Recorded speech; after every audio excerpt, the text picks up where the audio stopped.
दुनिया भर में कोरोना महामारी फैला चुके चमगादड़ चीन के पंख कुछ ज्यादा लंबे हो गए हैं आजकल, और भारतीय सेना ने चमगादड़ चीन के पर कतरने की तैयारी भी कर ली है।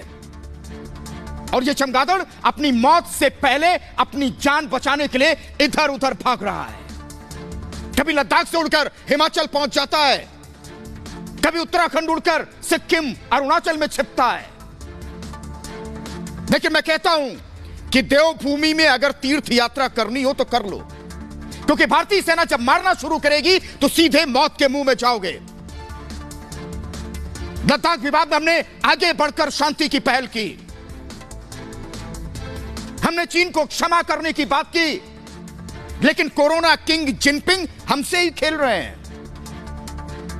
हम राजनीतिक और सैन्य स्तर पर बातचीत करने की हर पल कोशिश कर रहे हैं, लेकिन चीन लगातार हमें धोखा देने की योजना बना रहा है। लेकिन मैं बार बार कहता हूं कि हमें 1962 वाला भारत समझने की भूल मत करना, नहीं तो 2020 का भारत तुम्हें मिट्टी में मिलाएगा। पूर्वी लद्दाख में एलएसी पर जारी विवाद को सुलझाने के लिए हम चमगादड़ चीन से लगातार बातचीत कर रहे हैं, लेकिन चीन के राष्ट्रपति अपनी हरकतों से बाज नहीं आ रहे। चीन ने लद्दाख से लेकर अरुणाचल प्रदेश तक जितनी लंबी सीमा है वह अपने सैनिकों की तैनाती की है। लद्दाख से अरुणाचल प्रदेश तक एलएसी की लंबाई करीब 4000 किलोमीटर है। अब आप समझ सकते हैं कि शांति की बात करने वाले चालबाज चीन के दिमाग में चल क्या रहा है। लेकिन कल ही मैंने आपको बताया था कि अगर चीन ने भारत से माइंड गेम खेलने की कोशिश की तो भारतीय सेना चीन का ही गेम कर देगी। धोखेबाज चीन की चालबाजी को देखकर भारतीय सेना ने अपने बूटों को भी चमकाना शुरू किया है। भारतीय सेना के बूटों की चमक से चीन के बौने सैनिकों की नन्ही आंखें चौंधिया गई हैं,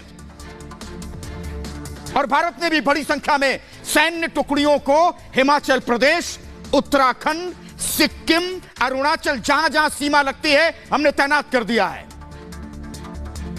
और मैंने पहले ही कहा कि भारत लद्दाख विवाद को बातचीत के जरिए ही सुलझाना चाहता है, लेकिन जब चीन को हमारी बात समझ में नहीं आई तो उसके चमगादड़ रोग का इलाज करना ही होगा।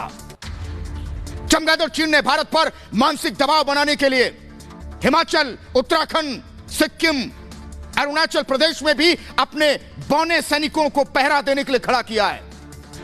लेकिन मैं कहता हूं तू डाल डाल, मैं पात पात। अब तो चमगादड़ चीन के खिलाफ भारतीय सेना ने शंखनाद कर दिया है कि तुम जहां जहां जाओगे भारतीय सेना को वहां वहां तैयार पाओगे। पहले तो चीन को लगा था कि वो भारत पर मानसिक दबाव बनाकर अपनी जाल में फंसा लेगा, लेकिन भारत ने चमगादड़ चीन की जाल में उसे ही फंसा दिया है।